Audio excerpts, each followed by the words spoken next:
Mais y a quoi de bon à ressembler à tout le monde? Ne pensez jamais que vous ne valez rien, vous avez tout ce qu'il faut en vous, vous êtes parfait tel que vous êtes. Optez toujours pour une vie qui vous correspondra, pas une vie qui correspondra aux autres. Pour réussir, il est important de visualiser ce que vous souhaitez accomplir. Cela fera travailler votre cerveau et votre subconscient. Il se préparera psychologiquement à cet objectif et cherchera des solutions pour vous y parvenir. Vos actions et vos pensées sont étroitement Alors, comme liées. je vous l'ai dit, il est très important de clarifier. C'est les mêmes principes que nous allons utiliser aussi pour les 4 incoterms du transport maritime. Là, on va parler de notre FAS, d'accord? Ou bien Free Alongside Ship. C'est très simple. Si vous suivez la logique, c'est très simple. Ici, le vendeur va prendre en charge les frais de transport jusqu'au port d'embarquement. Il va bien sûr effectuer, d'accord, les formalités douanières, d'accord, à l'export, et va bien sûr payer les droits et taxes associés. La marchandise est ensuite livrée, d'accord, le long du navire, dans le port d'embarquement, d'accord, et le transfert des risques a lieu à ce moment-là, d'accord, et bien sûr l'acheteur va supporter les frais, d'accord, ou bien les coûts liés au chargement, le transport maritime, c'est-à-dire le transport principal, et enfin, il va aussi supporter les coûts liés au déchargement et aussi les coûts liés au post-acheminement jusqu'à ces locaux. Maintenant, nous allons aborder notre fameux FOB, d'accord. C'est très simple pour lui, il n'y a pas grand-chose à dire. Simplement que la marchandise, comme vous pouvez le voir, est livrée sur le navire par l'acheteur et le transfert des risques a lieu à ce moment-là. Donc, les frais liés à l'embarquement, d'accord? Donc, le vendeur va régler, bien sûr, les frais de transport jusqu'au port d'embarquement. Et aussi, il va assumer, d'accord, les formalités douanières à l'export. Il va bien sûr payer les droits et taxes qui sont associés. On va parler maintenant aussi de CFR. D'accord? Si vous avez suivi la logique de CPT, c'est un peu comme CFR. Parce que juste après CFR, on va trouver CIF. D'accord? Parce que tout à l'heure, quand on a parlé de CPT, on a parlé de CIP en même temps. Donc ici, quand on parle de CFR, le transfert des risques a lieu, d'accord, au moment où la marchandise est livrée à bord du navire dans le port d'embarquement. D'accord? Et là, le vendeur va assurer, d'accord, aussi les frais de transport jusqu'au port de destination. Comme vous pouvez le voir, il va assurer jusqu'au port de destination et aussi il va payer les frais de chargement. Il va effectuer bien sûr la formalité export et les droits et taxes associés. Donc, quant à l'acheteur, lui, il n'a pas grande chose à faire, mais il a des choses à faire aussi. Donc, il va prendre en charge les frais à partir, d'accord, de l'arrivée de la marchandise au port de destination. Il va assurer aussi les formalités douanières à l'import et aussi il va payer les droits et taxes associés, comme vous pouvez le voir. Maintenant, on va parler de notre CIF, c'est le même principe que CFR, d'accord, seulement que l'assurance du vendeur, d'accord, va couvrir aussi le transport principal, d'accord. Donc s'il y a des avaries ou bien des problèmes subvenus pendant le transport principal, c'est l'assurance du vendeur qui va s'occuper de cela.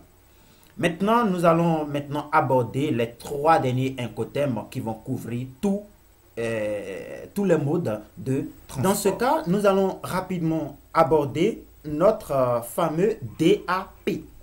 D'abord, DAP, c'est un incoterm qui est utilisé généralement pour faciliter le commerce du côté de l'acheteur. Parce que là, c'est le vendeur qui va assurer la majorité, d'accord, des formalités. Donc, c'est le vendeur qui va faire beaucoup de choses. Il a beaucoup de choses à faire plus que l'acheteur. Dans ce cas, on va parler aussi du transport. Même principe pour le transport, même principe pour les risques et même principe pour l'assurance. Seulement qu'il y a quelques différences près. Contrairement à la version 2000, bon, pas contrairement, hein, il n'y a pas grand-chose qui a changé, d'accord? Ici, le vendeur va prendre en charge, comme vous pouvez le voir, le transport jusqu'au point de livraison. Bien sûr, le point de livraison qui est établi, qui a été convenu avec l'acheteur.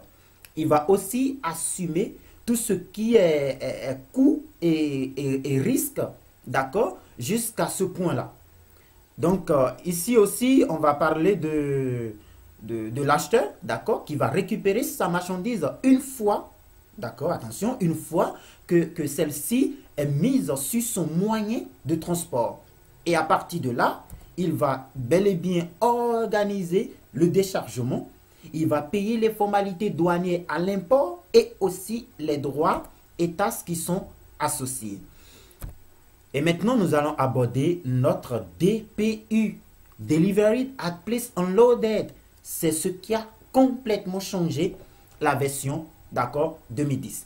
Donc, contrairement à la version 2010 où nous avons DAT, maintenant nous avons DPU.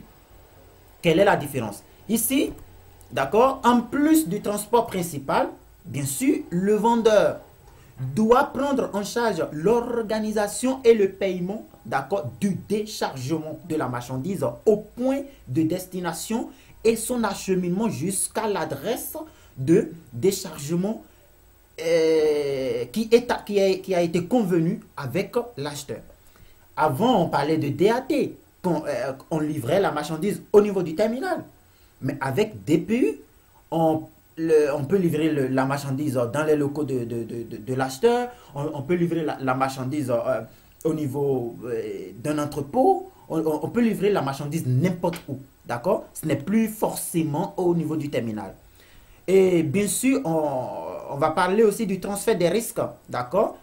Qui sera effectif lorsque la marchandise a été mise à disposition de l'acheteur, d'accord, au 10 points. D'accord? C'est-à-dire à ce lieu-là. Je ne vais pas parler du terminal, mais à ce lieu-là. Parce que le point n'est pas nécessairement un terminal. Maintenant, on va parler aussi des risques, tout ça, donc je viens d'expliquer. Maintenant, c'est l'acheteur, d'accord, qui va effectuer les formalités d'importation, d'accord, et qui va aussi s'acquitter des droits et taxes qui sont associés. Donc, voilà ce que je peux dire sur DPU, d'accord. Il faut bien comprendre ça, d'accord. La version, l'incothème DAT, ça maintenant, c'est déjà le passé. Maintenant, notre dernier incothème. Bon, l'avant-dernier, si on peut dire, hein, on va parler de DDP, d'accord. Ici, le vendeur va supporter tout, d'accord, et va livrer la marchandise au lieu de destination prête à être déchargée, d'accord. Il va tout assumer. D'accord, et la marchandise sera prête à être déchargée. Il va effectuer le dédouanement le dédouanement à l'import, pré-acheminement, déchargement à l'export, dédouanement à l'export, transport principal. Il va tout assumer. Il va payer aussi les droits et taxes associés au dédouanement import-export. D'accord. En règle générale, bon, pour ne pas trop discourir, l'acheteur endosse les frais de déchargement, d'accord, sauf si, d'accord, le contrat stipule le contraire. Sinon, c'est au risque comment on appelle, du vendeur. Donc, voilà ce que je peux dire sur les trois autres incothèmes qui sont valables pour tout mode de transport, que ce soit transport maritime, transport aérien, transport terrestre. Il n'y a pas de problème, c'est les mêmes choses. Donc, voilà ce que je peux dire sur ces trois derniers incothèmes. Donc, prochainement, nous allons essayer de voir comment on calcule les incothèmes. Bon, avec les explications que j'ai données dans cette vidéo, vous pouvez maintenant calculer. Hein, parce que là, je vous ai montré que ce soit ce qu'on fait, d'accord, entre le vendeur et l'acheteur. D'accord, là, vous avez le pré-acheminement, vous avez la douane import, vous avez l'empotage, vous avez le transport principal, vous avez le dépotage, vous avez douane export, vous avez le post-acheminement et le déchargement chez le client. Donc, vous pouvez maintenant ajouter les frais, diminuer les frais, tout comme vous voulez et vous allez avoir le résultat final.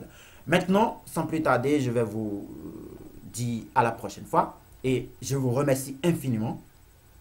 Je vous remercie beaucoup et n'oubliez pas de vous abonner, de cliquer sur le bouton de notification. Comme ça, vous recevez instantanément mes prochaines vidéos. Comme j'ai annoncé dans l'introduction, pour ceux qui sont en commerce marketing, pour ceux qui sont en gestion des ressources humaines ou bien en gestion des entreprises. Donc, prochainement, je vais présenter des tutoriels pour vous. Merci à vous et à très bientôt.